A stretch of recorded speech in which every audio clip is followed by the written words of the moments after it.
Good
evening, everybody. Welcome to the studio this evening.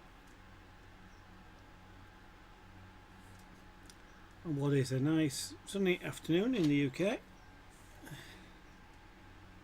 It's quite warm.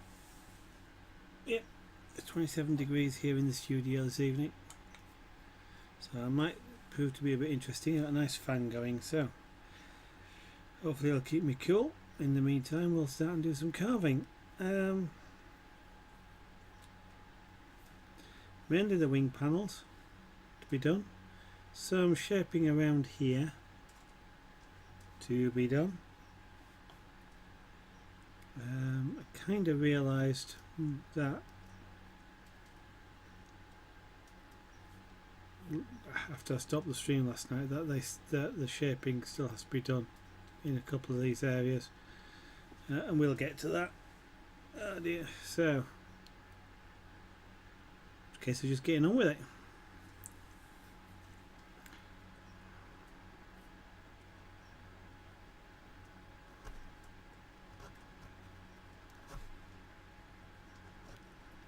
Now this is a chisel you probably haven't seen me use before,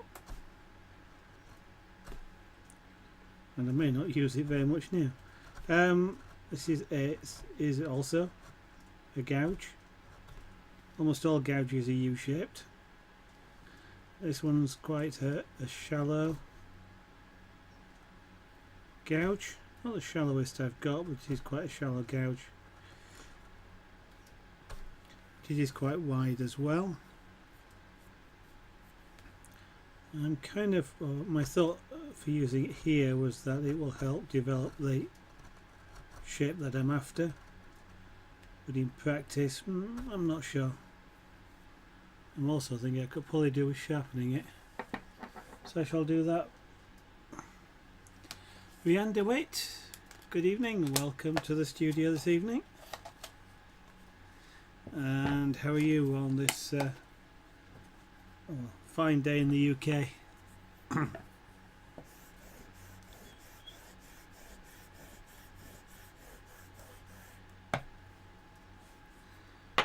Today I'm feeling a little bit weary, I think is the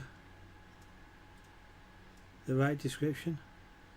I've had to go into the office today and work in the office, but I don't think that's made me feel tired, but I don't know, I'm just feeling a bit not much energy today.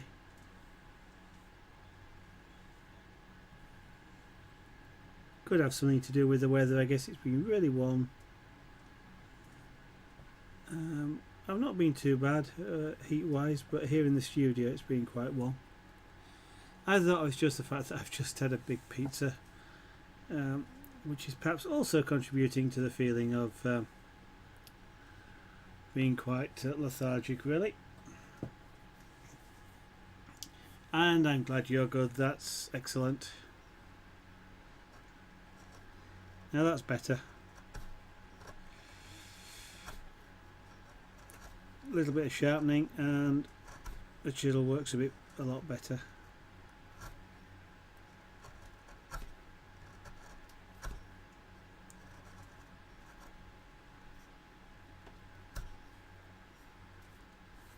So I'm just creating a U profile,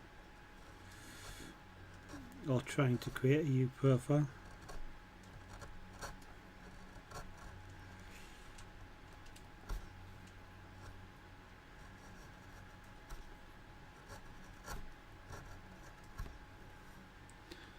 I may even have to use a different gouge again.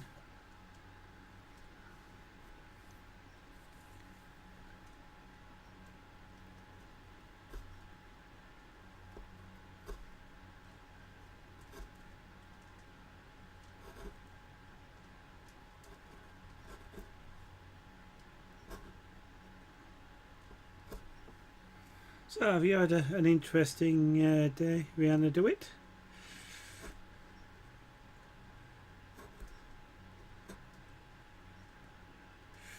Oh God, this is taking a bit of effort.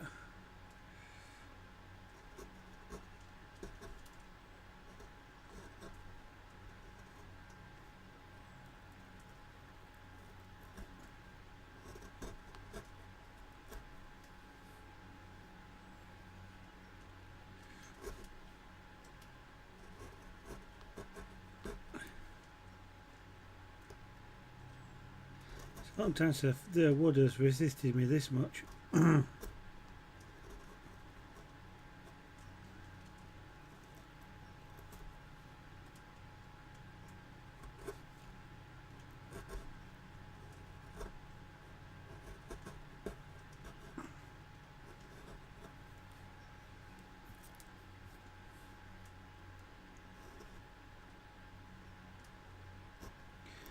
You see me pulling funny faces on the stream, it is just because I'm trying to make controlled movements with this chisel, and it's starting to rip the wood. That's not very good.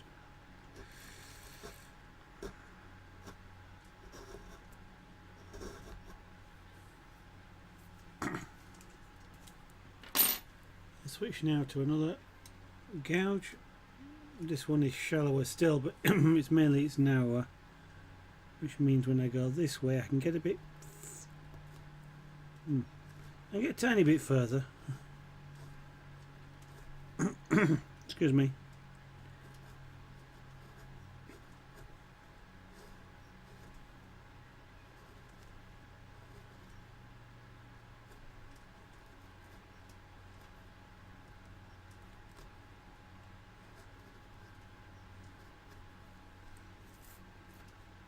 Trying to create a EU profile here around the between the wing between the wing bones.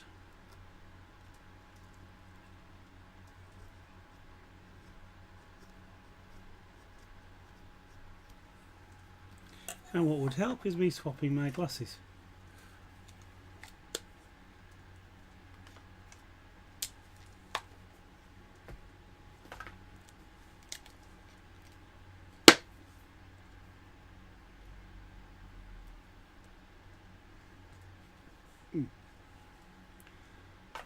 That's a bit better. I can see the dragon better now. Can't see the screen as well, but I can see the dragon better.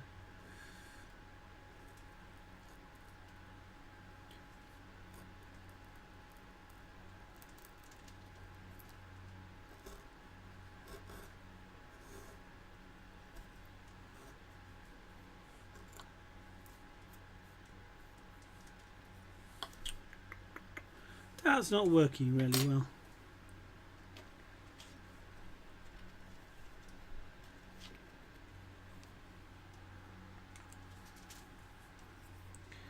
I'm going to revert back to trying to use the flat chisel.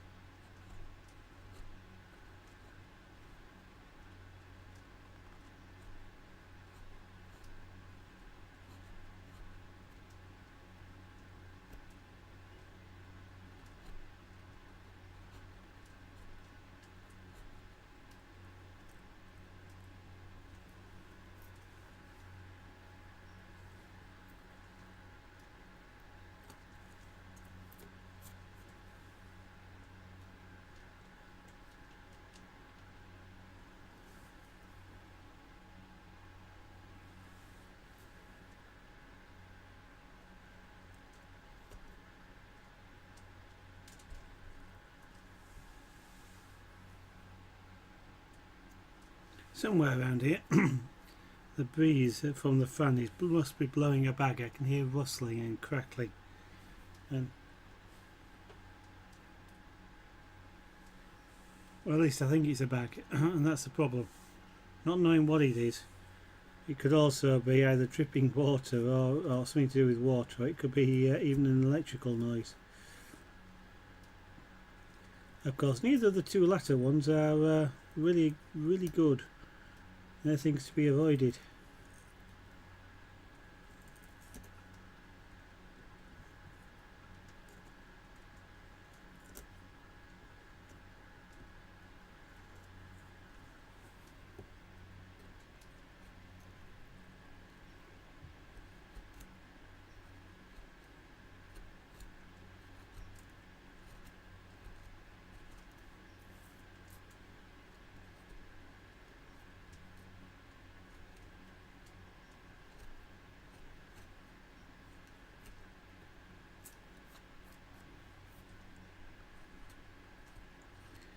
Now, the problem with using a flat chisel to do this is that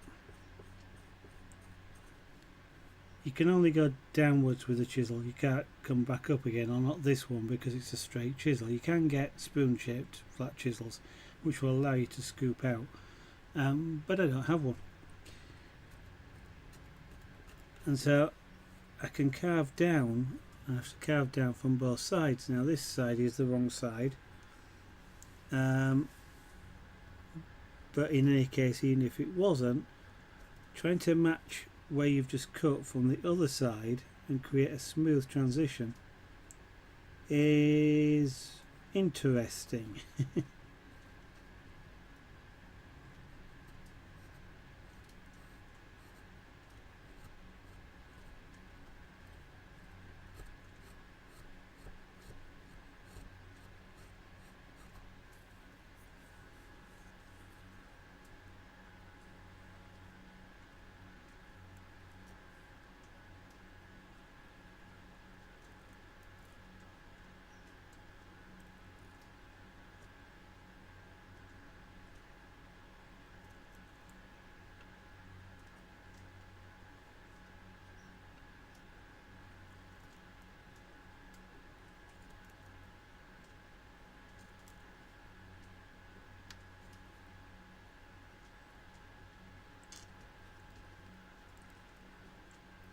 It's going to be a source of frustration, is that, but there's absolutely nothing I can do about it.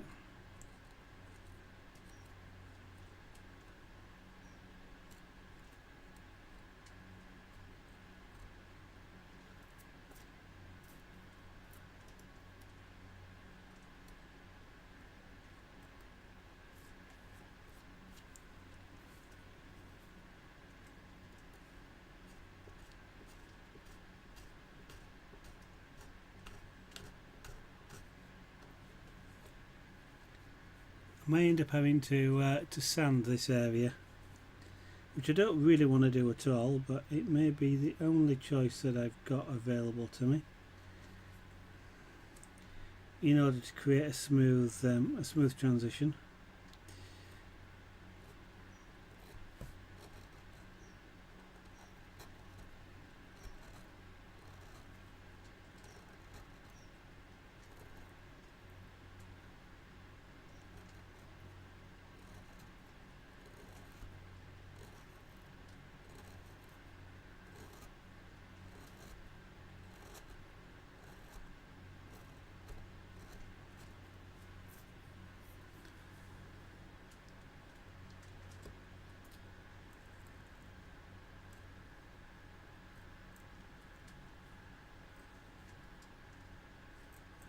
And doing it from that side would be silly. Well, it wouldn't be silly, it'd be disastrous.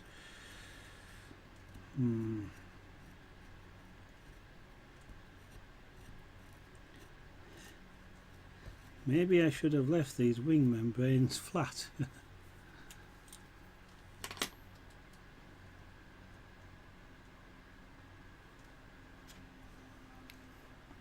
So what I'm going to try and do is use a really strong gouge.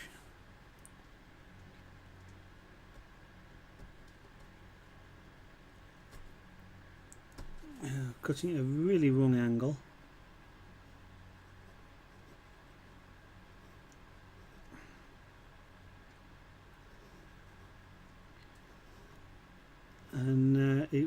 it'll take a lot of work to do, because using spoon-shaped gouges, or U-shaped gouges rather, it's really difficult to create smooth angles on the bottom. You end up with lots of little channels unless you're really careful. But it looks like that's the only way in which I can create the wing profile I'd actually am looking to try and do.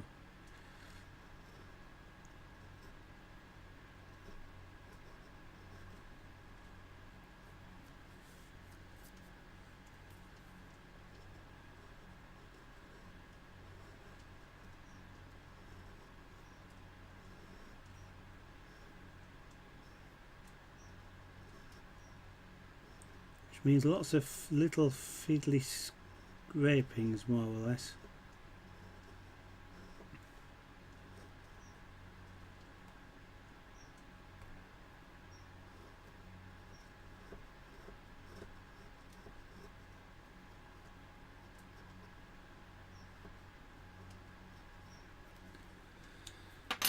Now then, switch to this one.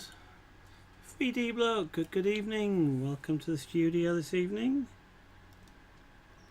How are you, and how's the weather down there in southern land? Started off a bit cool up here in God's country, but in Yorkshire, but then it's got quite hot for the rest of the day.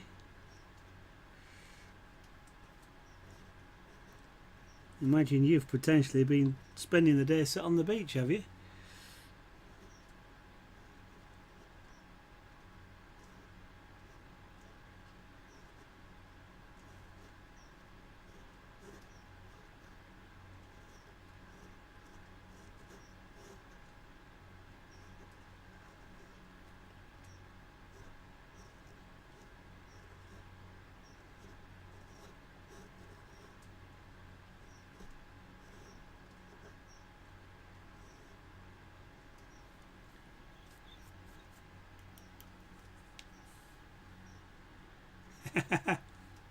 Irish Lurker, good evening. Boiling down here.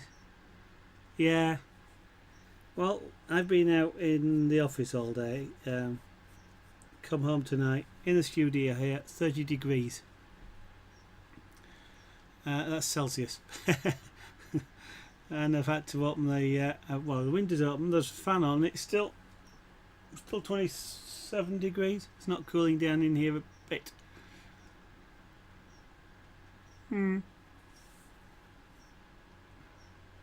That's when you get your hairy sticks out and go down onto the promenade, is it, and try and fleece some tourists, 3D Block. No, I don't think you'd do that. Fleece them, that is. You might go out with your brushes and persuade a few to part with some cash for what you're painting.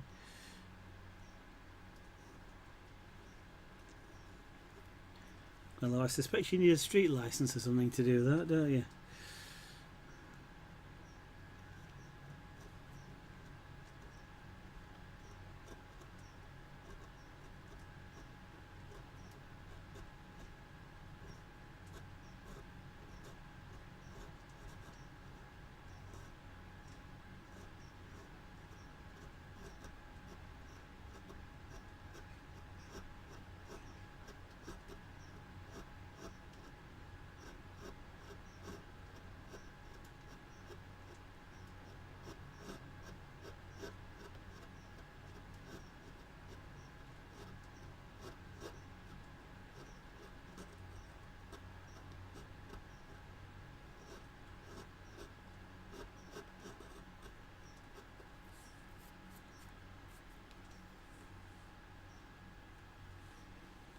Oh, that's a pity.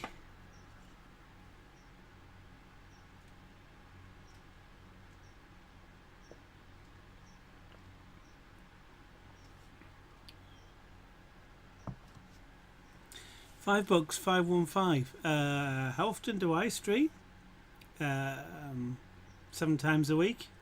sometimes 8 or 9.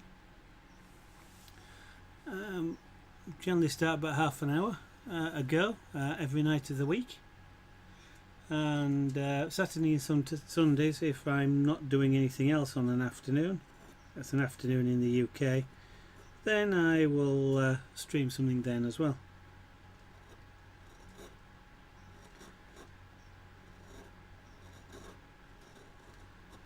But welcome to the studio. I don't think I've seen you here before, so thank you for dropping in.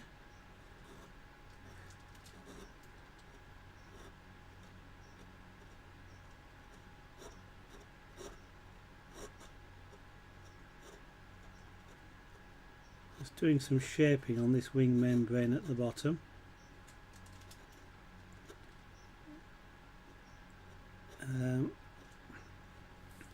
To get a dipped in U sort of profile, but I'm looking for a smooth one. Unfortunately, the big gouges won't cut the job down here, which would help create a smooth transition. The flat chisel won't do it because of angles, and so I'm left with using these smaller U-shaped gouges.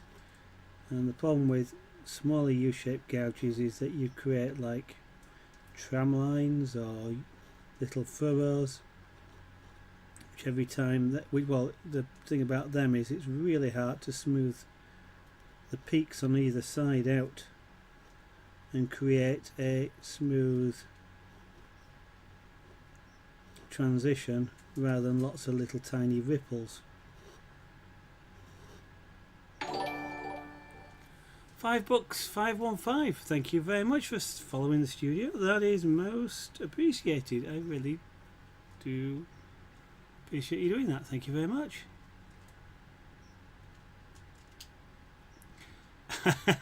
Well, I kind of okay. I'm not actually the only one. There is a couple of others. I don't see them do it very often.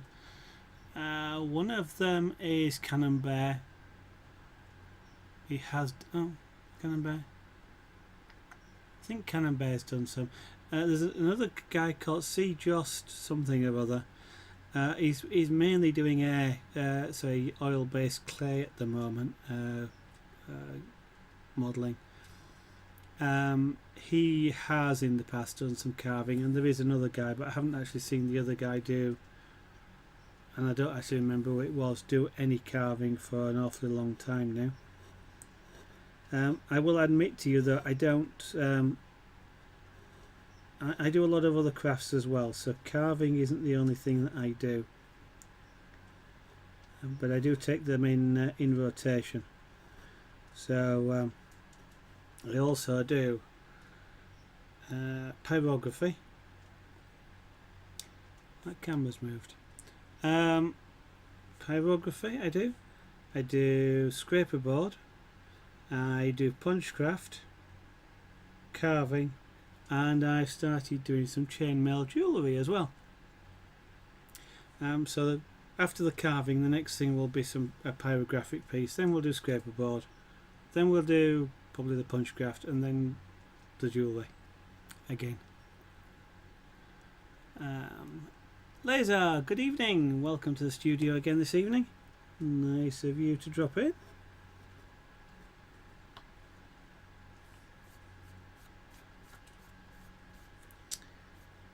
That's not quite the effect I was after, isn't this? But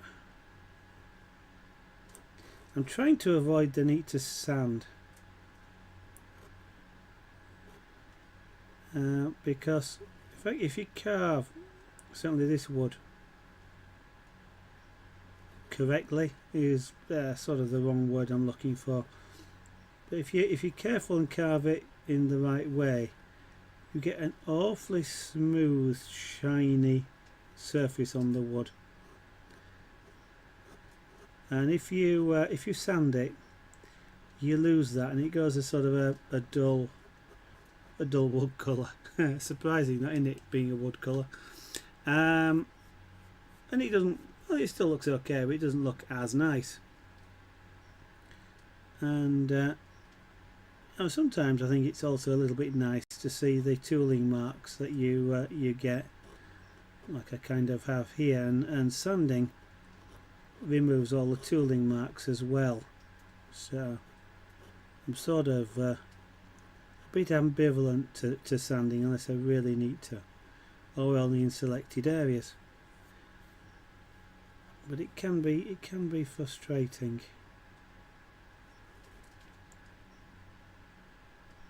Of course, you can kind of restore the shininess really just by applying a varnish, but that implies that you actually want to apply a coating anyway. And sometimes wood, I think, just looks nice, natural.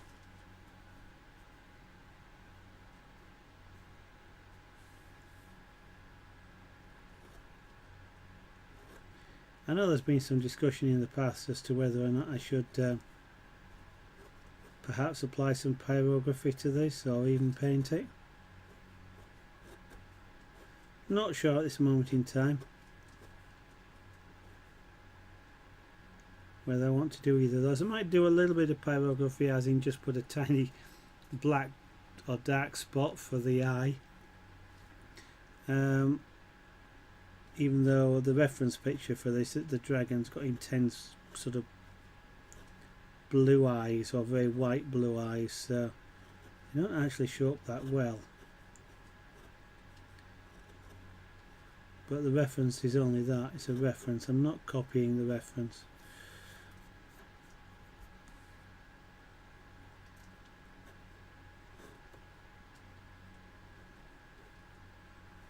Actually, it's not so bad in a way. I mean, the tooling marks are on there a little bit, but having said which, of course, it's the wing membrane here is skin. It's dragon skin, and it will have a texture. So that's what I've got at the moment, is a texture.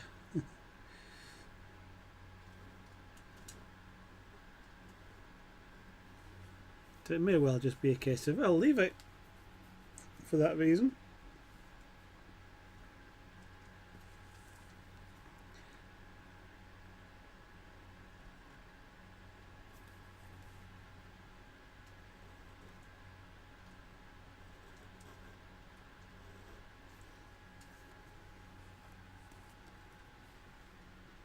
Yes, that's right. I mean, this is probably well, I'm certainly not going to finish this probably for 4 or 5, well, I don't know, maybe 4 or 5 days. Could be longer, could be a bit shorter. And yeah, then a pyrographic piece. I'll show you the sort of thing, he says. I'm sure they're on here somewhere. Yeah, there they go. In fact, I can show you 4. I can show you 4. Here's a couple that were done on stream. These were black and, well, blackish and white cats. The one on the right, Junior. The one on the left is Felix. Not sure whether you're better looking at them that way or looking at them. The camera's flipped, isn't it? So that way's probably better. So those are pyrographic.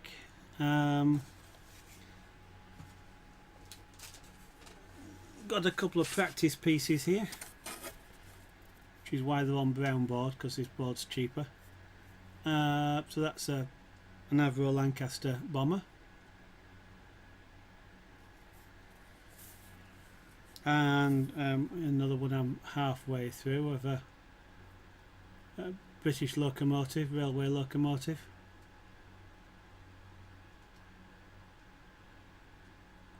Which I've just I was about to say I've just realised I've got the proportions wrong, but I think actually this camera's distorting something, or the angles are distorting something. Because those front windows don't look right on the camera, but they do in person. The angles look wrong on the camera. That's weird.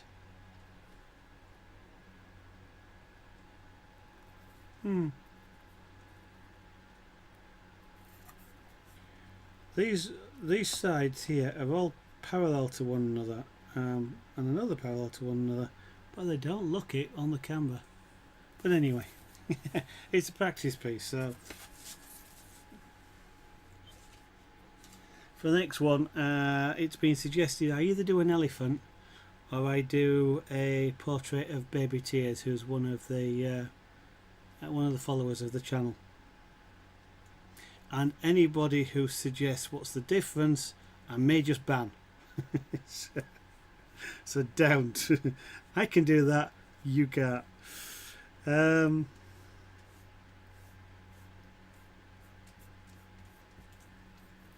Right.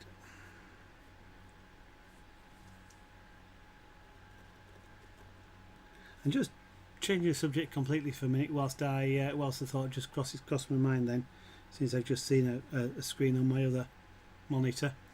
Don't know if anybody's into Farming Simulator, playing the Farming Simulator game, but I just had an email today from Cytec since I registered for information.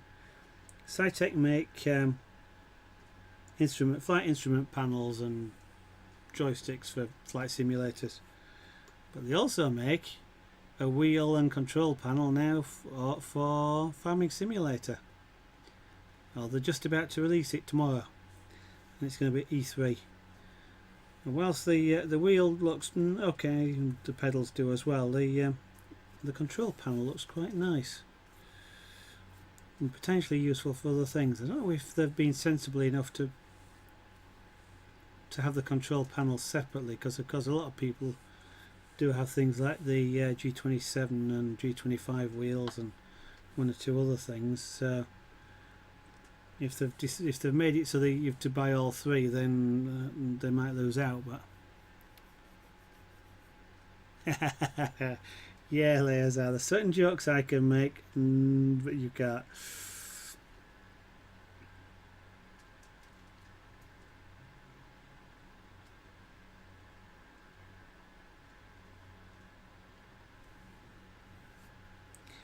Let's do this wing panel now.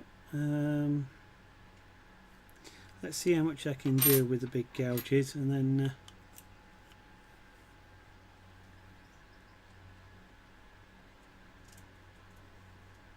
switch to the smaller ones when I have to.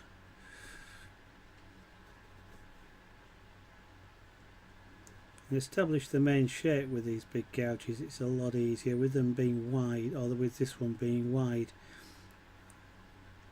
You don't really, it's a lot easier to get rid of the slight rutting effect.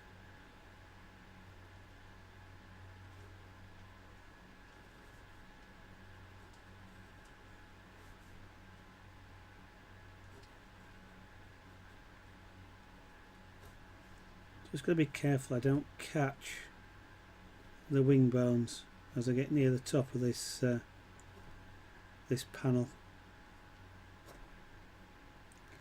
If I do and I cut into those, I'll be annoyed. And that'll be a slight understatement.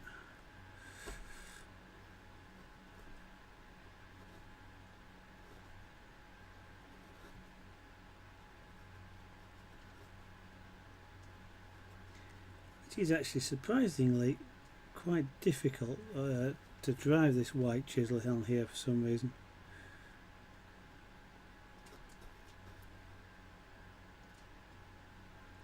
I mean, I know it's got a lot of surface area, but if you're watching, you see the curl coming up off it. There's not a lot of, I'm not pulling a lot of wood away, but it's still surprisingly difficult, and it's sharp as this. Now then, that bit of wood there is starting to split and pull away. I do not want it to split, because if it pulls, it'll pull up material I don't want to come off. So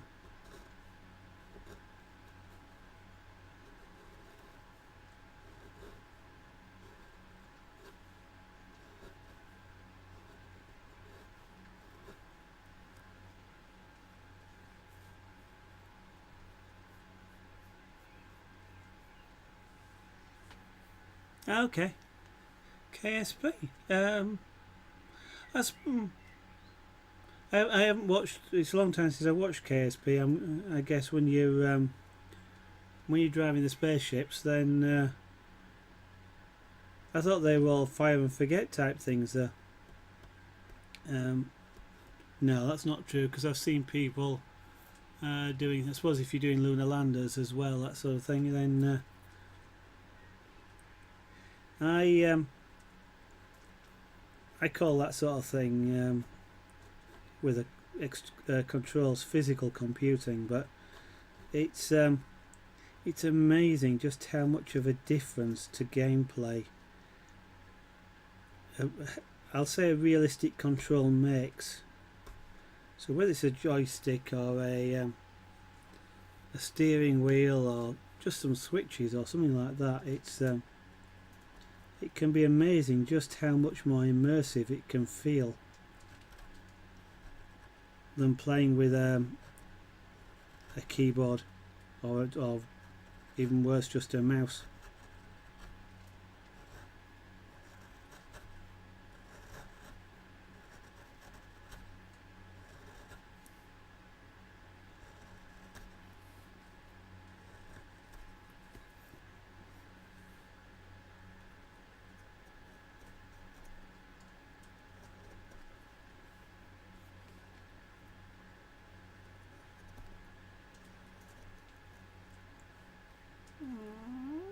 No.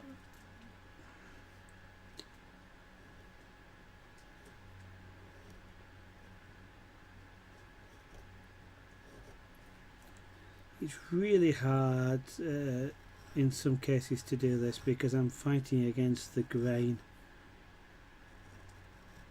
Or fighting the grain rather than against the grain. I am cutting in some cases in an inappropriate direction, but it's the only direction that is available to me to cut.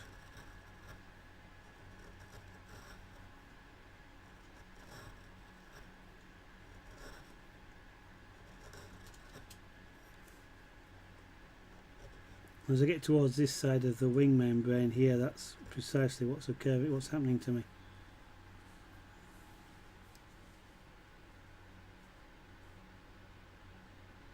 Yeah, for docking and EVAs. There used to be, just while it occurred to me, there used to be a simulator for the PC a while ago now. We used to, when they did the first Apollo Soyuz docking, and then afterwards with the lunar modules and the command module, there used to be a simulator for the PC, I think it was, that would let you simulate that. And I'm kind of thinking that would be I mean, these days it would just be, I was about to say, it would be just a joystick. It'd be a 6-axis joystick, which most of them, I guess most of them are. And that would be a fascinating thing, simulator now to do using a joystick, because of course that's exactly how they did it at the time. I'm assuming your Kerbal Space thing is doing the same thing. Well, if you're streaming it when I happen to be free, I might see if I can drop in. Well, that's good, Laser. It's really difficult sometimes to work out what's a good angle for you guys, and half the time my hand's in the way as well, so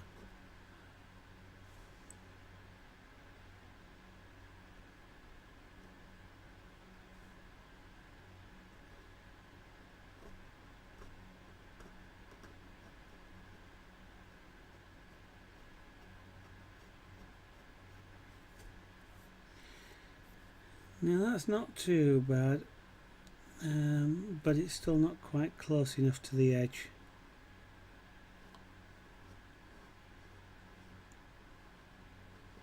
I really need to get sort of right up against the bone, or at least make it look like I've got right up against the bone, because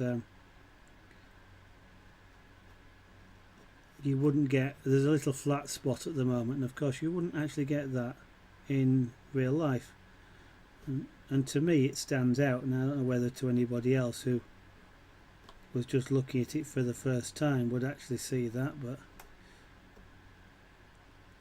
it's a bit like one of those things that I know it's there and therefore I have to do something about it.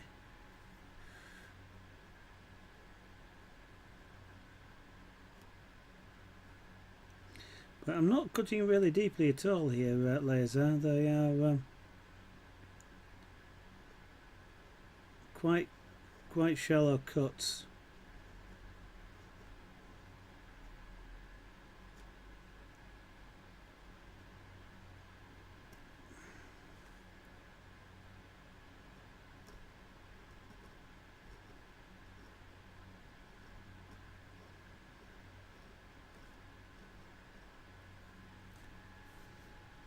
Need to see if I can get a bit further up into that.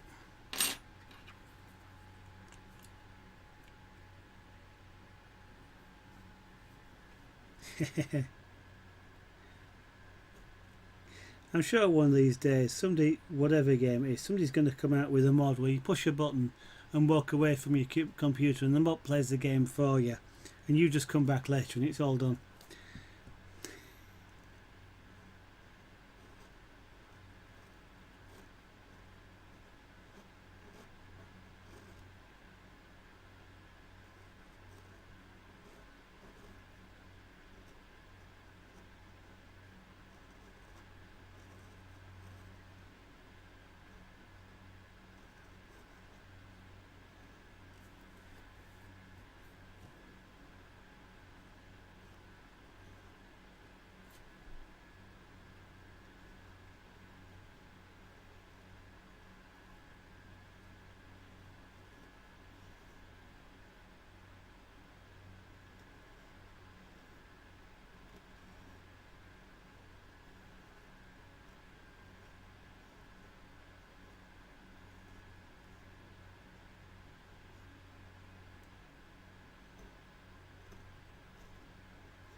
At some point in the last week we actually moved into what I would call finish carving, which is what I'm doing here. Don't exactly know when it happened, but these are sort of the sort of final details of carving this piece. Not that we're about to finish in the next 5 minutes or anything like that, but we are definitely into the sort of tidy it up and make it look nice stage.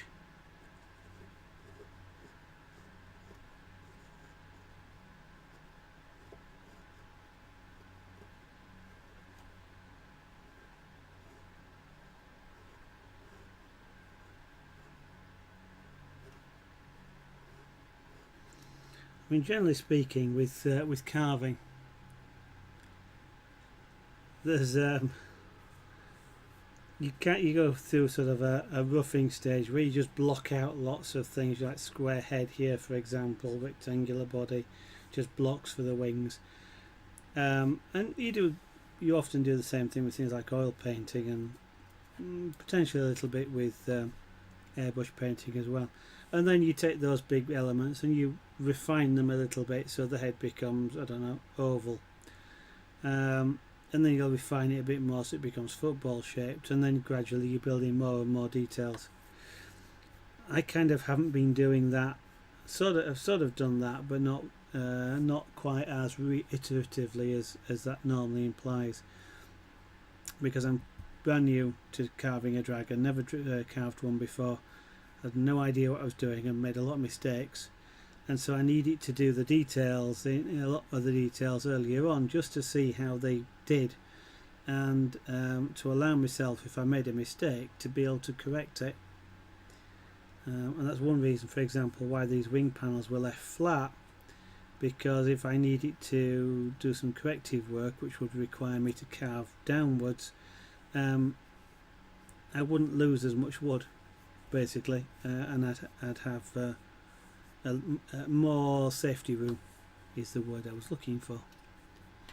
There's a mod for Farm Simulator to do that. There's the cosplay one, which is a bit like that.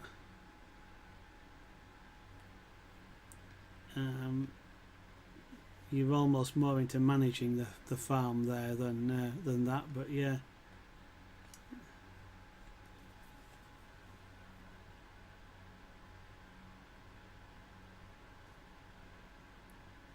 It's I'm gonna say I don't actually know which one you're on about, but the cosplay mod, for example, for Farming Simulator, essentially is supposed to simulate workers, which will do the tasks for you, especially the ones where there isn't an in-game. You can't hire an in-game worker to do it. And I'm trying to think of something now. I don't know, like pick up straw, for example. That's not available, and the cosplay mod is supposed to do things like that. And yeah, if you want to sell stuff, pick it up and take it to the appropriate sell point isn't something that's available in game. And another point of the mod is that, you know, in real life you could pay somebody to drive a tractor, pull a trailer and take it to a marketplace or something like that, but for me in the game it kind of feels like, I won't say it's cheating because I don't actually feel of it as cheating, but it seems to be like trying to just do things, speed everything up so that you get to, you know, you got all your toys, and after the first 10 minutes or something like that, and then it's kind of like, yeah, what do you do now? Yeah. Yes, it is. It does take a bit, but it's getting better actually in that respect. But it still does take a bit of setting up and what have you, and monitoring. But I mean, I suppose I could say, I mean, I use the in-game workers. I don't use cosplay, and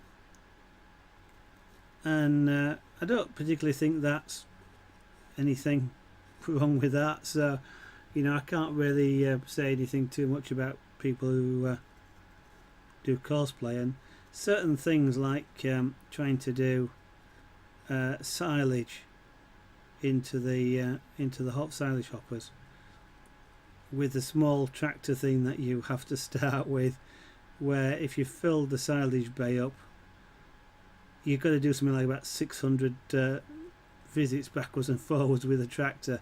I can certainly see the attraction of cosplay to just let it do it for you, but I don't know, each their own. If everybody liked exactly the same games in exactly the same way, I'm sure life would be quite boring. Although again, we may have more games of that type. Yeah. Laser goes into lurker mode. Okay, Laser, that's not a problem. Sit back, enjoy what you're looking at, and or whatever it is you're doing in lurker mode.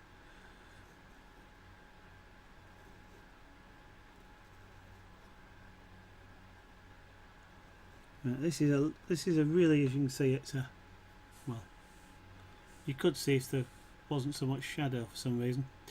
This is a really tiny gouge, U-shaped gouge, and then trying to create a flat surface with this is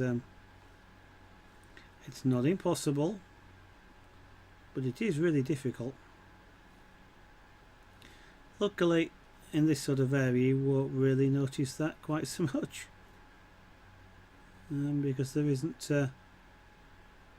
that much to see just at this top end here between the upper joints of the fingers.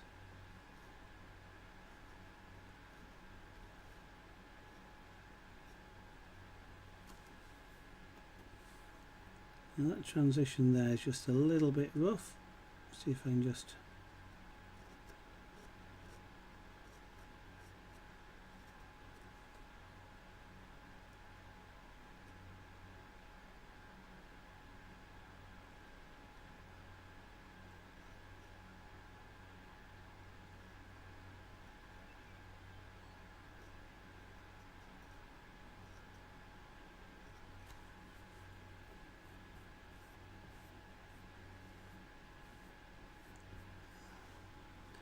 Okay, those things. What I want to do now is actually reshape this area a little bit, because of course the membrane is supposed to pull tight, so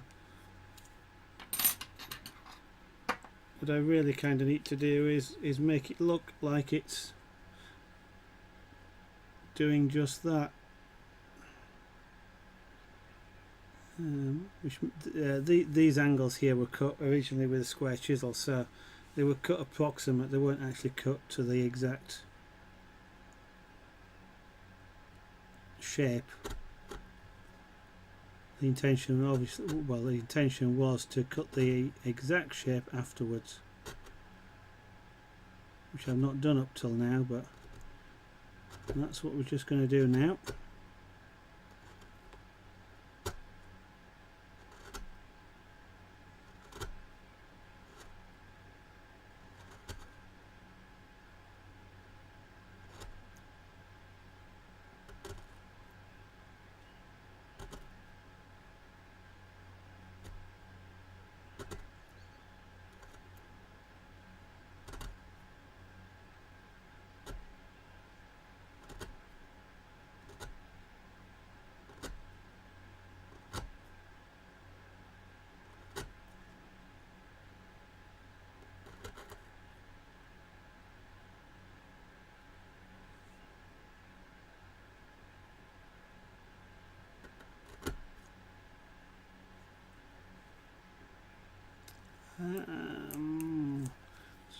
Well, let's get rid of some of this waste wood around the bottom, and then we'll use a slightly slimmer chisel.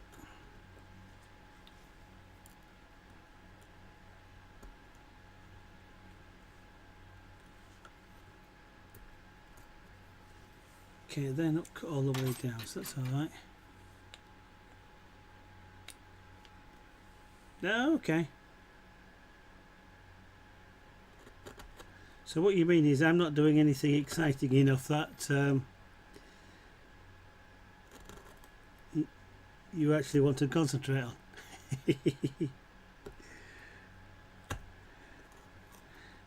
In fact, you could say what I'm doing is so boring you need to do something else just to keep interested, eh? And don't be lazy, I'm just cheesing you a little bit there. I don't think, well, if you think that, that's fine, but I'm not going to actually ascribe that to you. Now then, that actually sort of, now that it's curved off, looks a lot more like it's right. I'm going to do something similar down here on this side. But I want a slightly bigger curve, I think, to start with. It's relaxing and entertaining. What, League of Legends or me?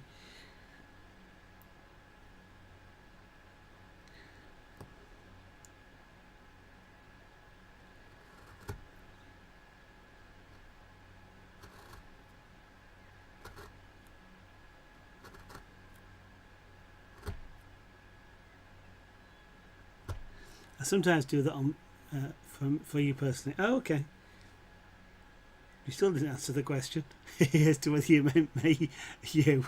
Okay.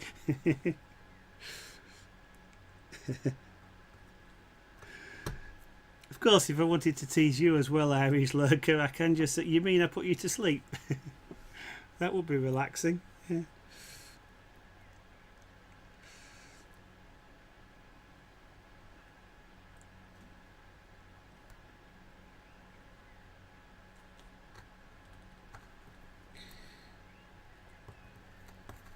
Ah, dear. Come on, Wood. Cooperate.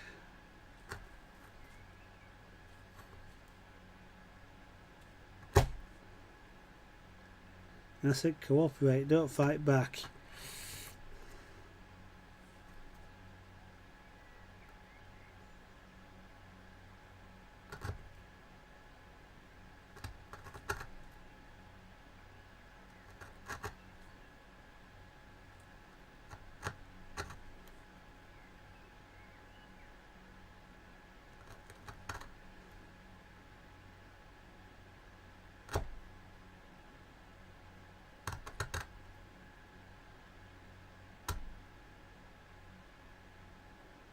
again just in this area, because the wood is, as I mentioned before, is relatively weak. Just have to be a little bit careful not to push that way, because that would have a tendency to break the this tip off. And I don't want to break the tip off. Breaking one's tip off is never a good idea.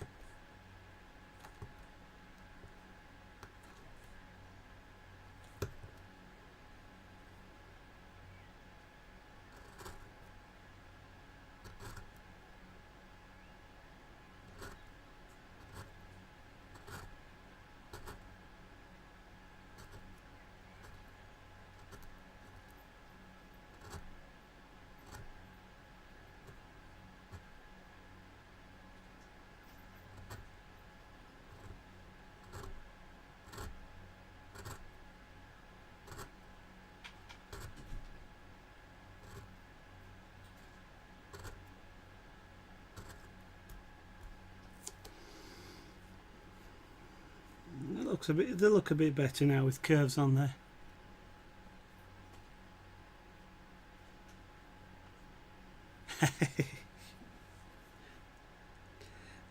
I still do it. Well, not I don't actually. I haven't checked any of my VODs for a long time, but I do sometimes. I'll be sat here in this chair, and I'll be watching, I don't know, something like a Direwolf video, for example, which I really enjoy watching Direwolf. And I'll be sat here and I'll close my eyes and sort of an extended blink, if you like, and go, that feels quite nice, and sort of open my eyes again, and it's been a really slow blink, if you know what I mean, about 30 seconds, and I'll do it again, and I'll know I'm falling asleep, but I can't do anything about it. And a number of times I've sort of do that, and then sort of you wake up because the sound's gone quiet, and a 45-minute video's gone by. And but what really annoys me is I can't do that in bed. You know, I'd love to be able to, you know, because I can sit here and I can do the same thing again on the next video. I can try and watch the same one again, but I'm still falling asleep, and I can turn the computer off and sit here and I still fall asleep. But if I go lay down in bed, instantly awake, can't sleep, can't go to sleep. It's real annoying, because when you get that sort of sleepy thing where you can't actually stay awake sat in your chair, it's really lovely. It's a really nice feeling. Can't do it in bed.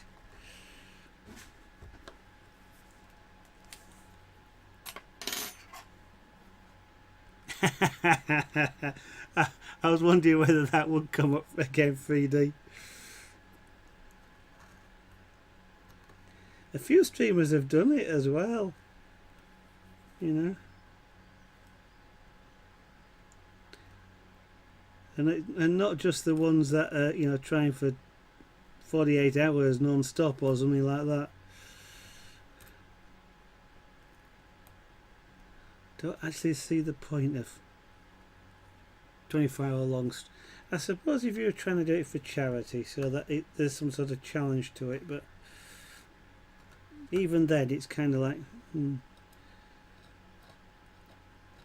I've done 18, well actually I've done sort of 20-hour days before now for in my other hobby of amateur radio, in contests where, you know, there are long contests and 24-hour long or more contests, and I've been taking part in those. And yeah, you stay awake if you want to have a chance of winning, but or at least being decently placed. But I don't know, these people who stream for 24 hours, I really can't see the point.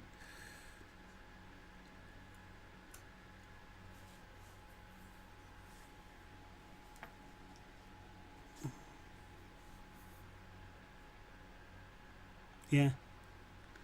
Amazing, isn't it? Your brain knows, hey, there's a bed, you can go to sleep. Don't wanna.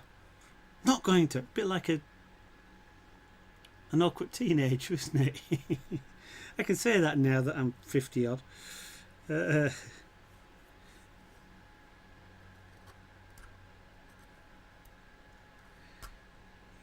Tell your brain it's not allowed to fall asleep, and so you can say, yeah, you can go to sleep now.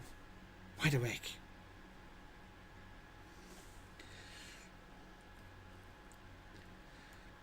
Oh dear. I am just trying to... I don't really know why I'm trying to do this. I was trying to clear some debris, a bit of wood from just right down here in the corner that you can't actually see. And my explanation of why of me going, I don't actually really know why I'm bothering, is because I'm going to undercut these wings, and so this tidying up is kind of a bit pointless because I'm going to make it messy again, and cut this bit of wood away anyway. But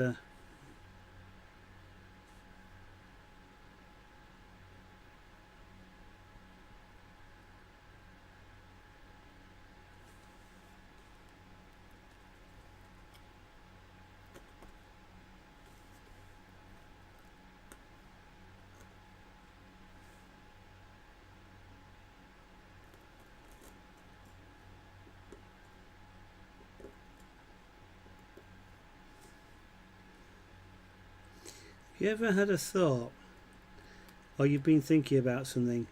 I mean, I do this quite a lot, often in bed. That's not the thinking bit, but you'll have a series of thoughts that have been quite logical. And you get to an end conclusion of something, you go, yeah, but how on earth did I get there? And I was just did the same thing then. I just thought about something and I thought, oh, that'd be useful. And I'll say something about that in a minute. And I thought, but how on earth did I get there? And the thought that crossed my mind was, for some reason, yesterday I watched a YouTube video about some of the hidden spaces, shall we say, as opposed to secrets, of the London Underground, and you know, some of the closed off tunnels and some of the under platform passages and stuff like that, the stuff you don't normally get to see. And I'm really fascinated by hidden spaces or secret spaces and things like that. And I was busy trying to backtrack then, trying to work out why on earth I thought about saying that. And it seemed really logical when I thought through the chain to get there, but I can't get back. Apparently Mr. Boombatty nodded off her stream.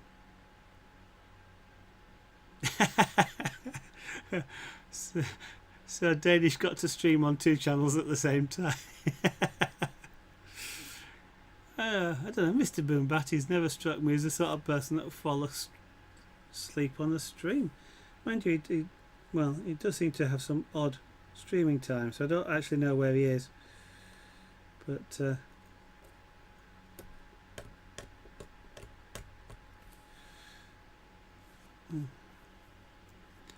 right, we'll do a bit of shaping around that finger bone there.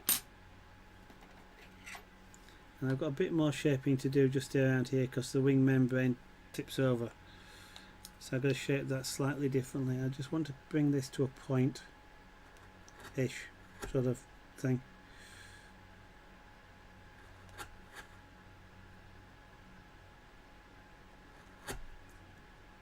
You do want to make these finger ends here relatively sharp, but I'm not going to do it just at this instant in time. Because as I said before, they'll crack off really easily. So what I'll be doing is once I've done all the undercutting, I'll then come back and do these really fine points, or rounded fine, but you know what I mean. I'm trying to get a really nice, rather than a cut off end, and I'll do them sort of as almost the last thing. Otherwise I guarantee I'll crack the things off. Murphy always comes in at that point.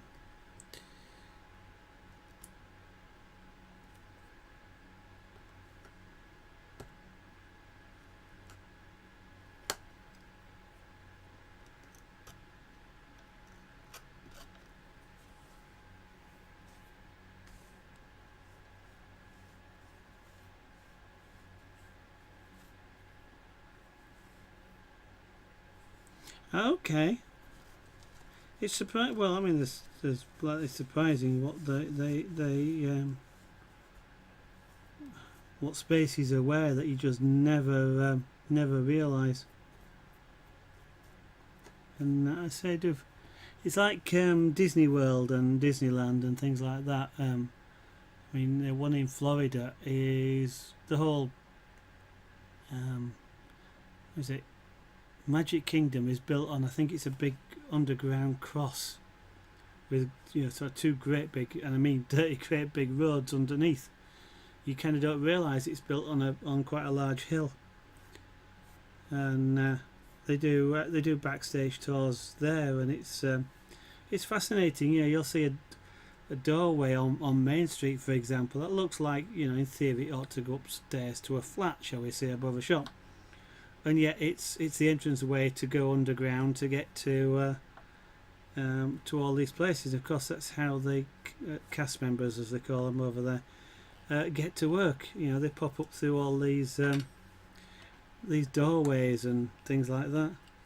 Fascinating thing.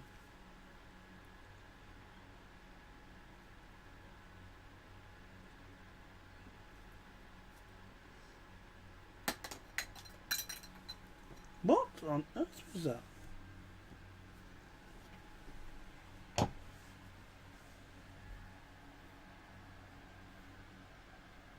Oh, okay. I just heard a sound, but what it was one of these little.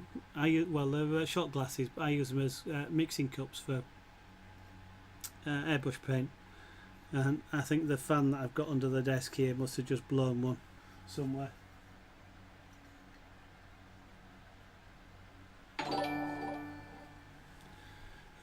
X Broken Zombie X. Yeah, Zombie X. Thank you very much for following the studio. That is really appreciated. I would say it's most excellent of you, most fantastic. Thank you very much. I was going to say something about Crystal Palace. Oh yeah, the thought that crossed my mind with Crystal Palace is just before the close date, the 60 kilohertz rugby transmitter.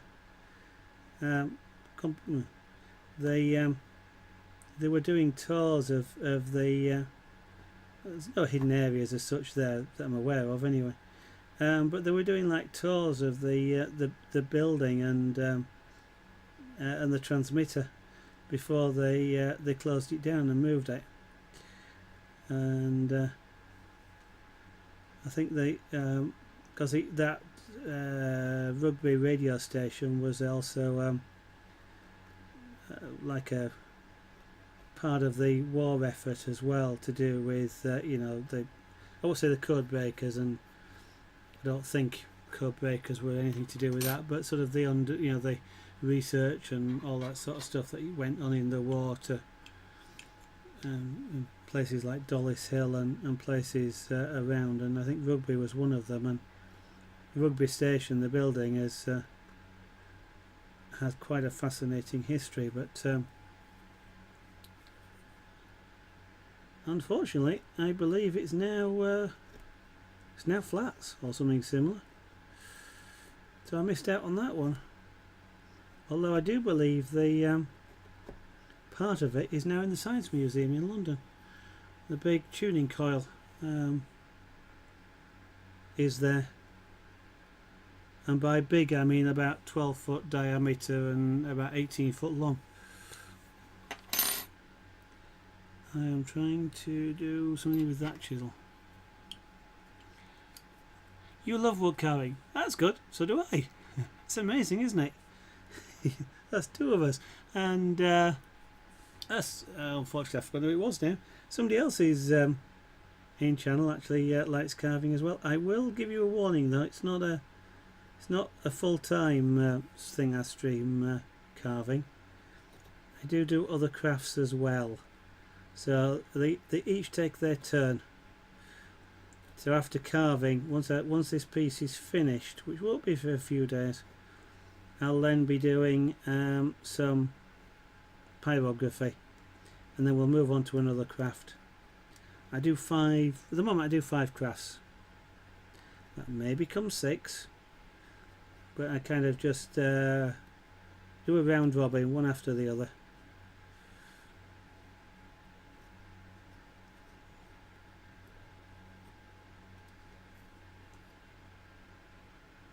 But it's nice to know people actually.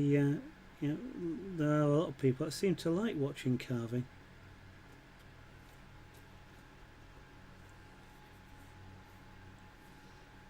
Right, so I'm not going to do anything with the ring, or try and do anything with the ring membrane of between these two bones here. There's just not enough of it to worry about. So we're now going to come in and sort of dish this one as well, like I've done these two here. And then we'll do the same over on this other side of the wing.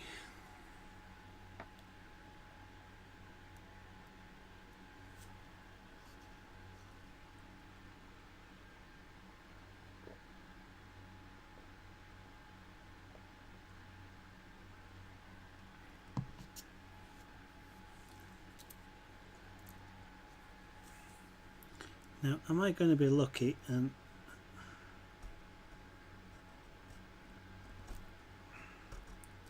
this is where I kind of have my hand in the way, isn't it?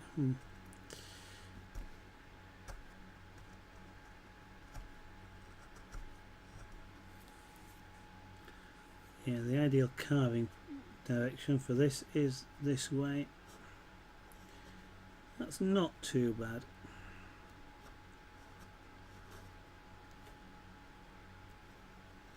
I can't get the big wide one in here, so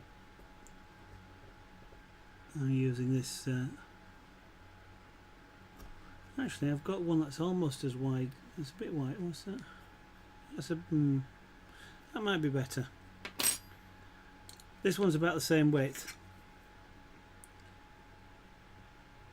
if not exactly the same width, but this one is more of a U shape.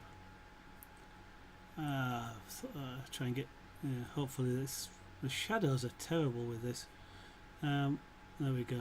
Hopefully you can see the difference. Okay, Ex-Broken Zombie X. That probably means you know more about carving than I do. So feel free to offer any useful tips.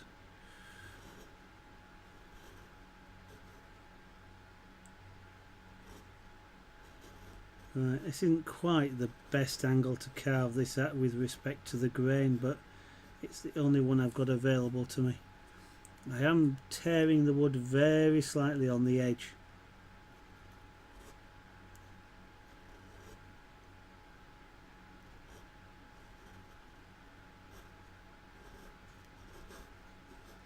Actually, that will be helped if I just sharpen up this chisel a little bit, so I shall do that.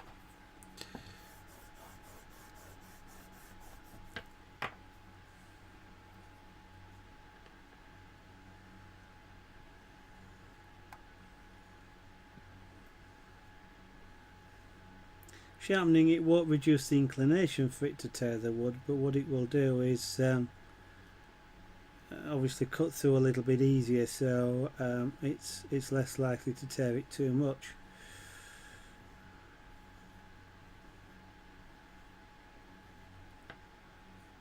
Okay.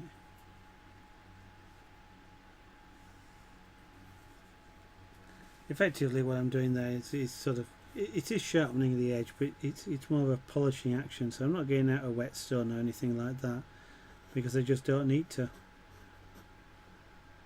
It's just like a polishing of the pointy end, and that polishing is you know, very. It's bad to say it makes very little difference. It makes a significant amount of difference, but it's a very small change that's actually made to the pointy end on the chisel when you polish it like that on the block. Because effectively all I'm doing is using a leather strop.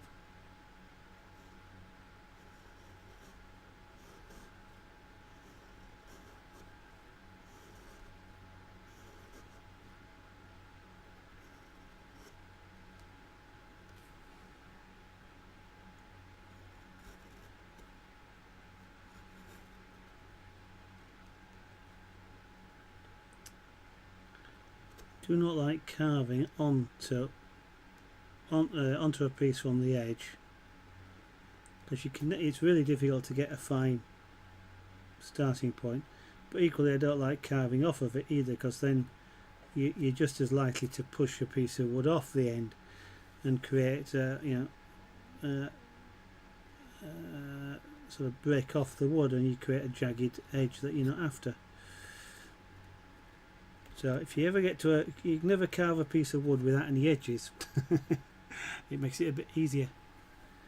You started a month ago with a face in a block of wood. Oh, relief carving like this, or do you? I guess you mean if you talk about a face. Oh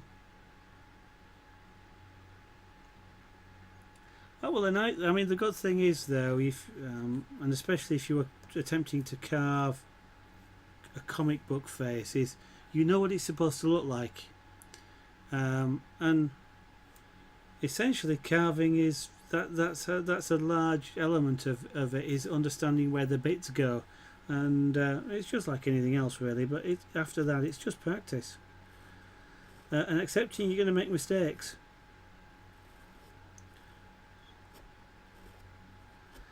And I kind of say that very glibly, but because I have a habit of not wanting to start a piece unless I've got the feel that I can do it. And of course, if you've never done it before, it's kind of hard to feel that you can do it. So I'm kind of loath to waste the wood, but it's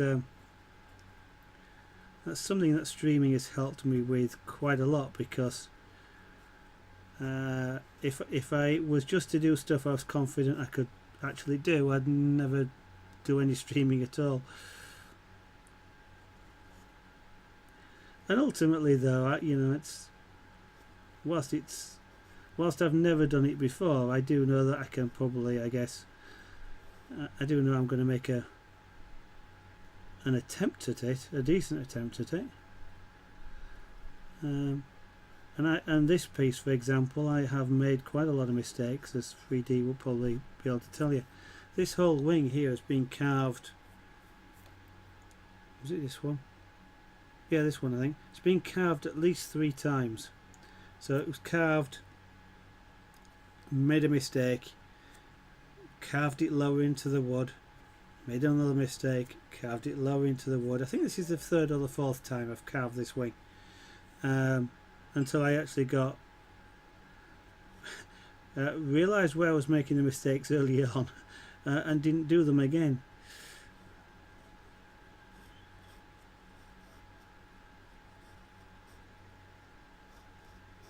So what sort of are you doing carving with just pure hand chisels like I'm doing here, Broken Zombie X, or are you using mallet based chiseling, or power chisels, or rotary power carving, that sort of thing? Or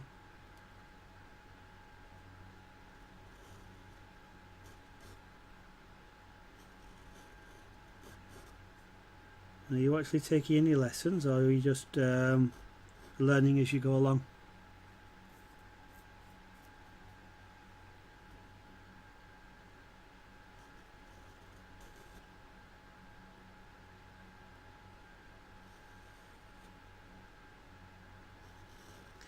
I'm kind of a not very good artist, mainly because I haven't practiced a lot. I mean, I can draw, and I do draw, but I always have more fantastic images in my own mind than I actually put down on paper, which is because I haven't practiced enough. But it does amaze me how much certainly different skills transfer between different art forms. And I mean, for example, from drawing here to carving, you understand about things like foreshortening, you understand about things like shadow directions, and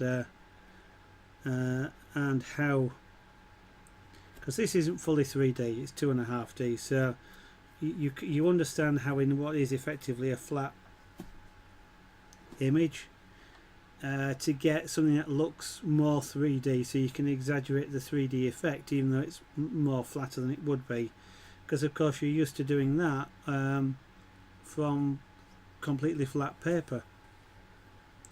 And I do pyrography and scraper board as well, and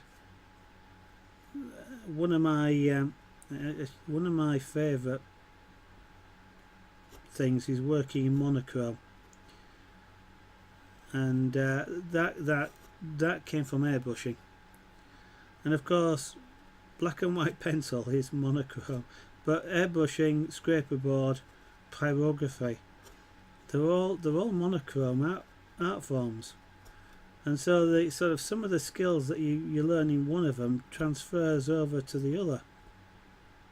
You know, at least at the very least is an understanding, even if it's not directly transportable. So for example with scraper board, it's black or it's white. There's no in between. Well, it's to be extremely accurate, you can sort of get a grey if you're really careful, but essentially it's black and white. Just like newsprint is black and white, but just like newsprint, you can apply lots of thin scratches in a small area, for example, will make it look grey when you stand back a bit. Just like the newspapers do with the dots closer together or further apart, bigger, smaller dots. And sort of just, whilst that's not directly translatable between pyrography and scraper board, you do at least understand the relationships between sort of the greys and stuff like that. When you carved your first eye, you fix it tight. Yeah. Okay. Well, I'll tell you what, if you can watch YouTube and carve at the same time, you is good. Me, that's sharp. I want to watch where that's going. I don't want to be watching a video and not knowing where the end of that is.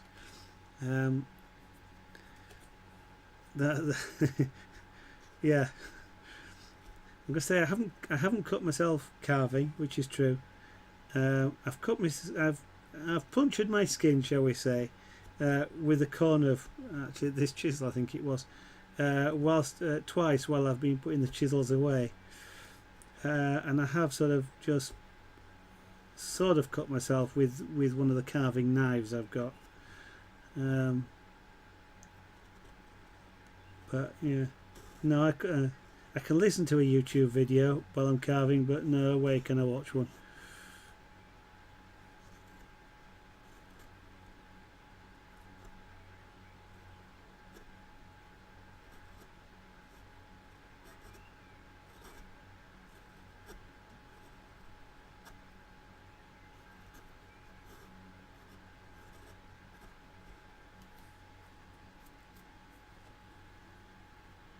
Oh, I see, learning to carve. Okay.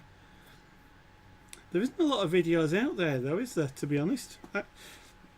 I tried watching quite a few, and I think, well, I won't say I've seen them all. That's, and there's potentially new ones being added all the time, but there isn't a lot out there. I do have a couple that are a favourite. Not favourite, that I follow. Actually, the one I'm thinking of actually carves using knives rather than chisels. But I've watched quite a few, and there isn't a lot out there that I found particularly useful, to be honest. There's quite a few that go, oh, this is how you carve a dragon. You cut this here like this. You this shape. You do this, and they tell you what to do, not why you're doing it. And that I can't get on with videos like that. If I want to learn, I want to know why I'm doing something, not just what to do. Because if they show you or they teach you how to carve a dragon, What happens if you want to carve a lizard or a flying fox, or a bat, for example? I mean, that's isn't, but it's similar to a bat. And if you know how to carve a dragon, but you've been told how to carve a dragon, if you don't know why you do the bits, you can't apply that to something else, and that puts me off a lot of the videos that I've watched. And it's something I try and avoid, because the guys here will probably tell you from time to time I'll drop into almost a teaching mode doing things like this, and but I do try and explain why I'm doing something as opposed to just this is what you do, because there's more than one way to do it, of course, and you may have a better way, or it may a way that works better for you. So the way I say I do it is not necessarily the best. As I say, you may have a better one, and you may have things to teach me. So I tend to explain what I'm doing and why I'm doing it, but I don't actually go and say this is the way that you do it.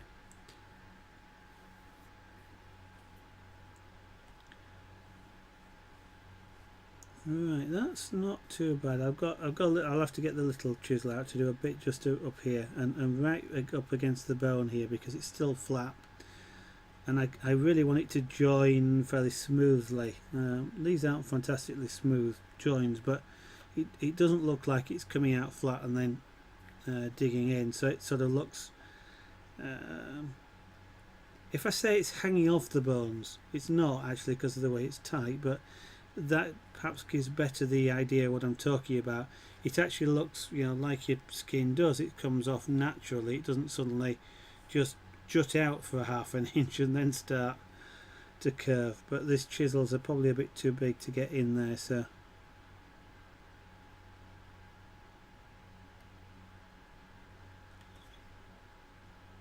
I don't do it on stream, but I also have some rotary carving equipment here, both medium and high speed stuff, and I find that really fascinating to watch on YouTube as well. But again, finding them on YouTube is quite difficult. There are some good ones, but unfortunately there's not very many new ones. I do a search from time to time, but it's kind of like, you start going down the first page, seeing it. Same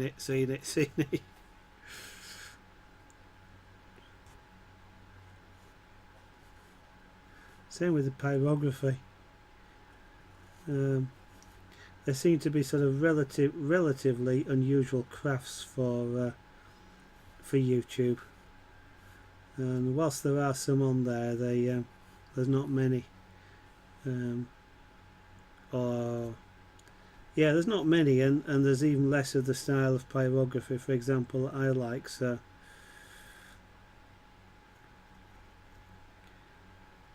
but I keep hoping there'll be somebody on there that sort of creates a video a week or something.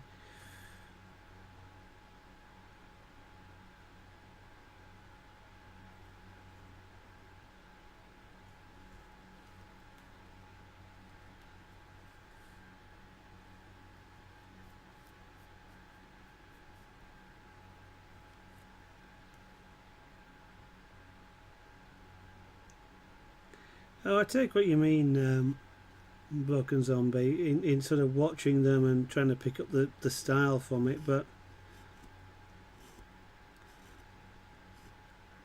I mean, for example, if I hadn't told you here what I'm doing, or you might wonder, why I'm using this chisel, why I'm not using a flat chisel. And sometimes I'll be trying to do this at a really awkward angle, and you might actually not realise why I'm doing it at really awkward angles, and why, for example, I don't want to do it that way. Because if I just turn the chisel around and start doing it from this side, you've got no idea why I've suddenly changed direction. Now, if I do that, that's almost certainly, especially if I'm now doing it from a more awkward angle than I was before, is because the grain of the wood has changed. Because I don't know if you're aware, obviously I suspect you are aware, but the grain of the wood obviously depends on where in the tree the wood was cut and whether there was any branches off of it. This, for example, is a branch. So the grain of the wood changes direction around a line about here, but this line isn't straight across, it's curved. And so carving one direction in relation to the grain at this point here, by the time you get over here, you're carving, instead of at that angle, you're carving at that angle because it changes.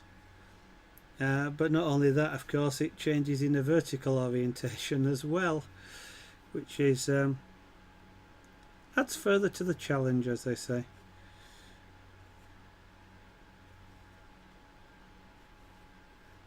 Now what I'm doing here is aesthetic more than practical from a carving perspective, because the wing membrane I got here was flat.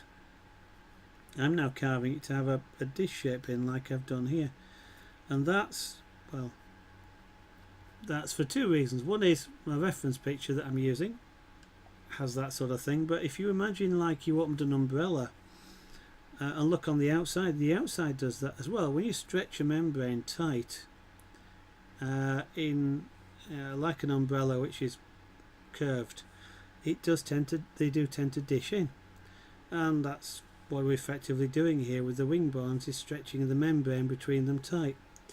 So and that, if you look on a bat, that sort of thing happens as well.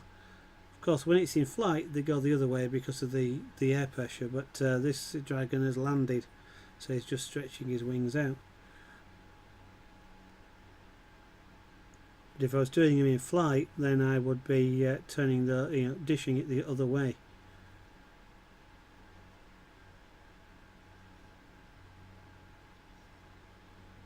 And sometimes it's just small details like that can turn a piece from being okay to being, hey, that looks good,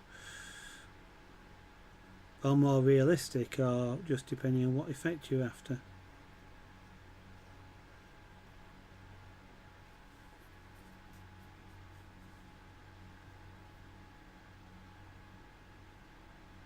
Yeah, that's right. 6, yeah. Say some of them are quite old.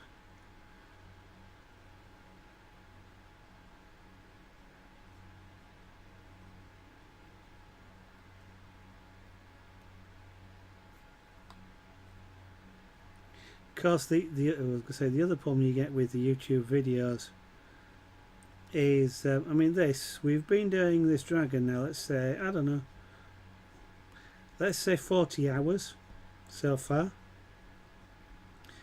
Extremely unlikely that, even if I broke that down into, let's say, half-hour videos, that anybody would watch the entire series. And the pyrography, which might take me 10 hours, again, same sort of thing. People don't really want to watch a 10-hour long video. They want to see they want to see the whole thing. And so a lot of things tend to get time-lapsed, stuff like that. And this, something like the carving here would be time-lapse. So, the whole 40 hours comes out in 30 minutes. And of course, when you're trying to learn from it, that's terrible, because things just go past so fast, you just can't see what's going on. But of course, the other thing, and I find it, even though I'm aware of it, that it is time lapsed, and therefore the time lapse may be 30, 50, 90 to 1. I still get surprised by how long things take, even though I've just watched a pyrographic piece or somebody carving, for example. That I know actually took them 30 hours, shall we say, in time lapse, but I still expect it to take 30 minutes to do, even though I know it's a 30-hour carve or something. It's a real weird phenomenon. And of course, what happens then is that, let's say somebody commissioned me to make this for them, and I go, oh well, that's 40 hours at so much an hour, for example, and so you come out with an amount of money that maybe, I'll make this up totally, 40 hours, let's just say you've been really cheap, it's £10 an hour, that's £400, and it's 40 hours. And then, but people go, but I've just watched somebody on YouTube did it in 30 minutes. So, why are you trying to charge 400 quid? And of course, they watch a time lapse. And it doesn't matter how much you tell them, it's a time lapse, it's speeded up. And yeah, but it can't be that long. Because all the other thing people don't have is any perception of, even if it tells you this is 50 times normal speed, they still have no comprehension of how much faster that is. 50 times normal speed, half hour is 25 hours of video, and it's an interesting discussion.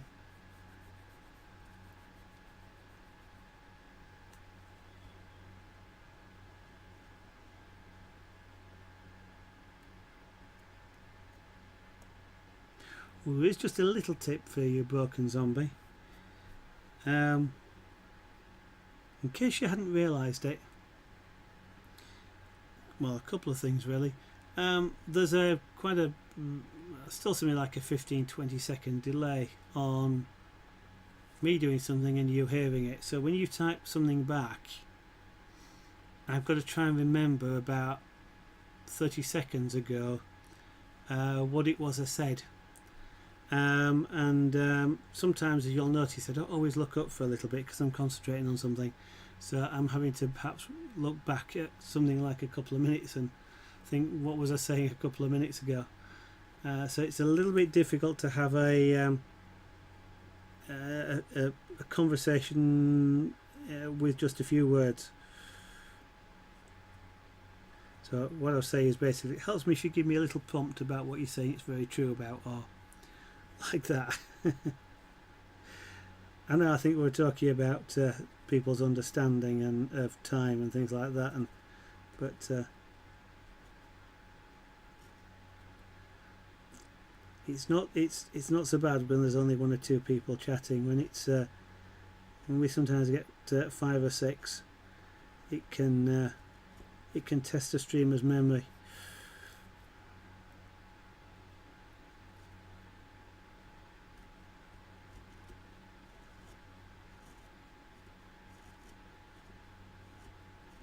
Right, I'm not dishing this one quite as much as strongly as the others.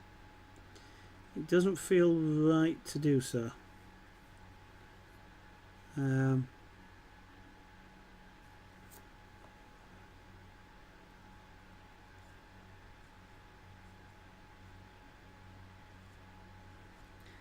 I also want the fact that we've got an elbow here as well is kind of because that's also supporting the membrane, so it's kind of a funny stretched shape around here. I need to come down into that a little bit and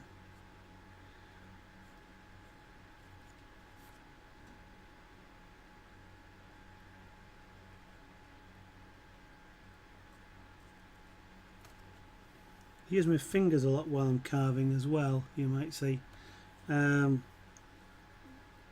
Apart from the fact I am sort of fairly tactile anyway, I'm feeling for things like the rough spots and the flat spots and bits that just don't feel right. I've got a bump here, for example. Now, whilst I don't necessarily expect lots of people to be feeling the piece, sometimes like that, when you get sunlight or light at a particular angle, it reflects off in a slightly different shade or pattern, and things like that sometimes stand out. But it is always a great thing to feel the piece as well while you're carving it, because it will tell you quite a lot about the shapes that you're carving, whether they're smooth and where you need to do a bit more work and stuff like that.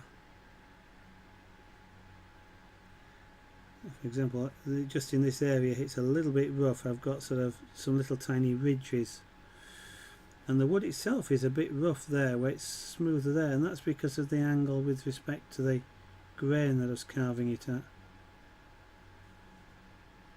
What I'm going to try and do is just shave it a little bit.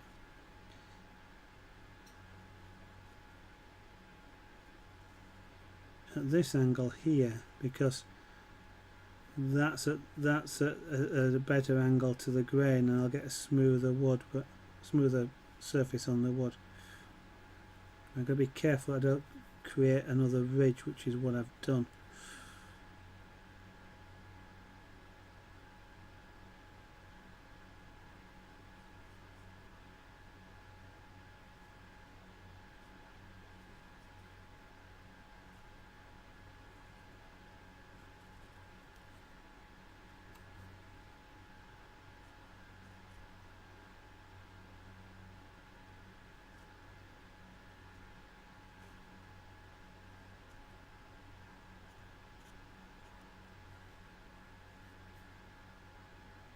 Got a dimple there. Now dimples show up as darker areas often when you get light on them, or slightly off angle light. The light that's on this at the moment is very much sort of vertical straight down, so they're not showing up. But if I were to angle it over to one side a little bit, then the shadow gets in and it sort of stands out.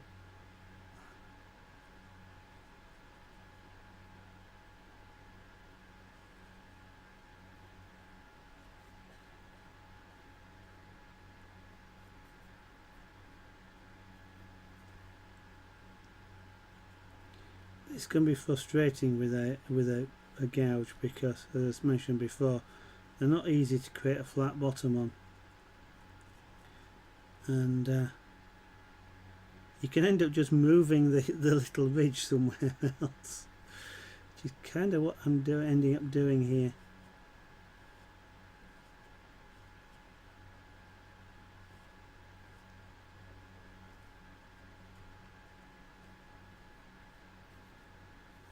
Okay, I shall leave that for now. I need to work on just these edges here. So I want to lose, there's yeah, you can't see it because it's the other side of this bone, but I just want to lose the flat, the flat, a bit like a skate park. It comes up and goes flat across the top, and then there's the barrier.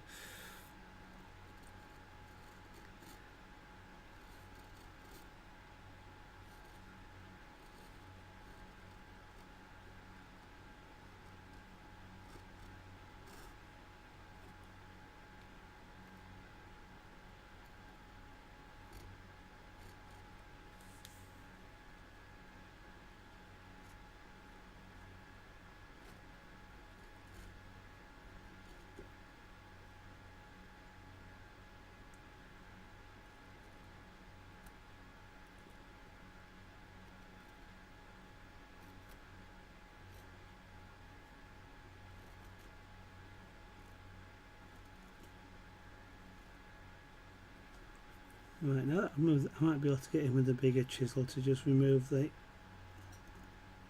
bit more of that material that I've just created there.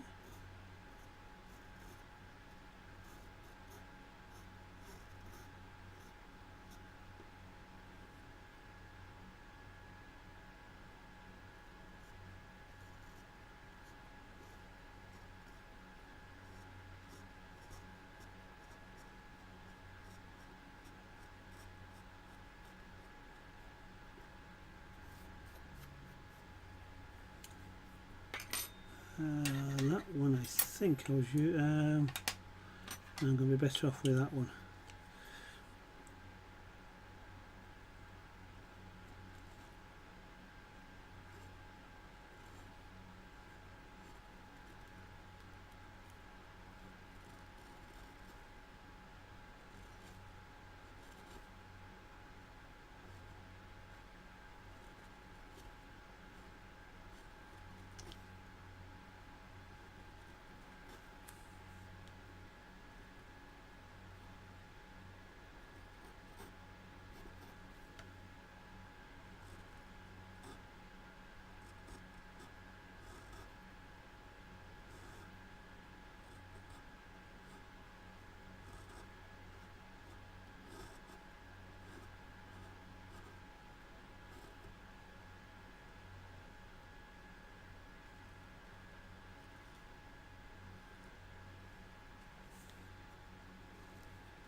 Right, now I can switch to a bigger chisel, because I've moved a little bit further away now from the bone itself.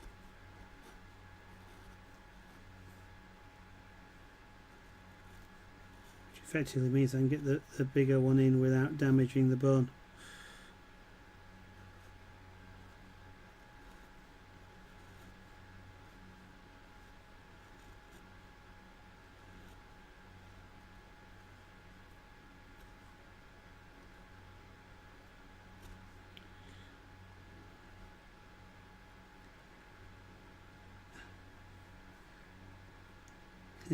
This is another one of those times where I do need a little bit of patience.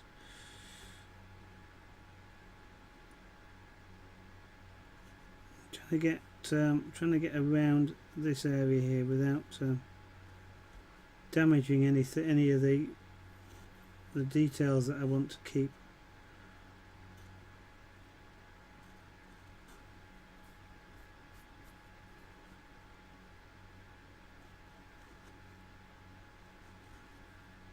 I think I've managed that.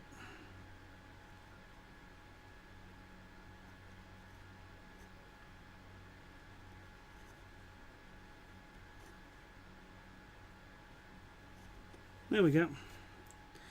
Right.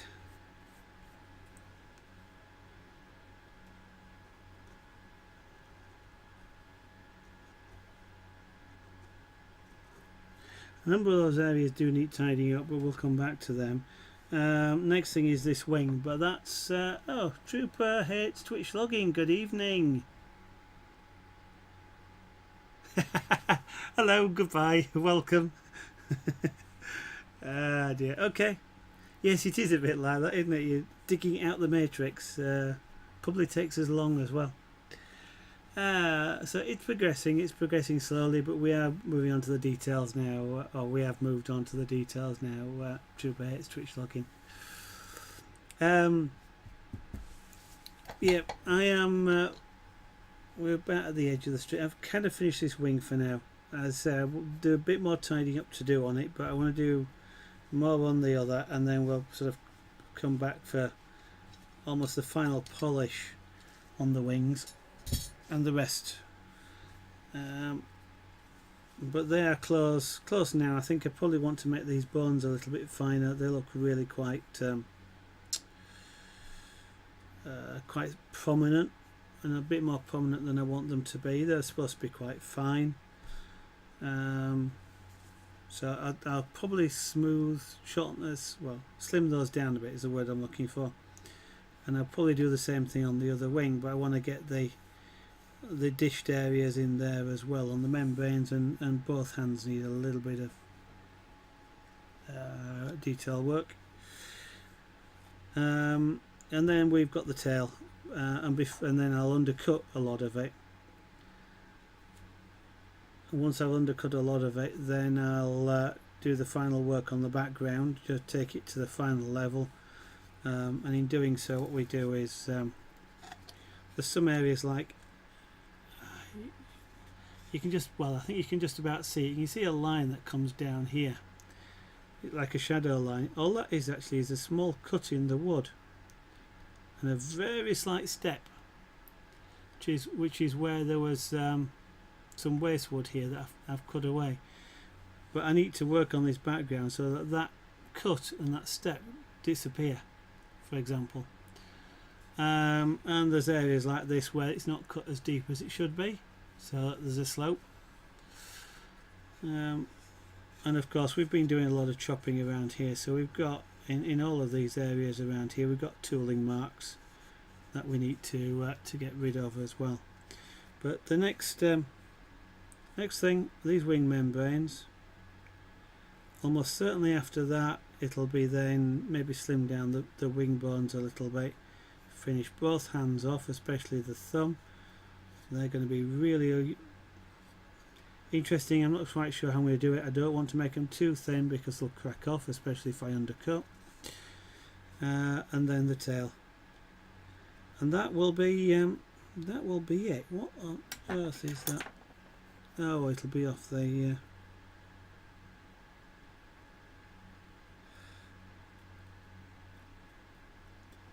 I got a little bit of black powder just there, which is probably off this, which is the is polishing compound, which is what I use on the strop. But it's got onto the wood,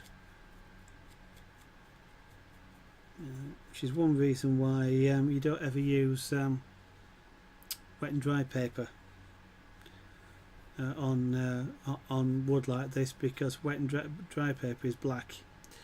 I forgot what it's made out of, some sort of carbide, I guess. But the bits get stuck in wood, even though it's a really fine sandpaper.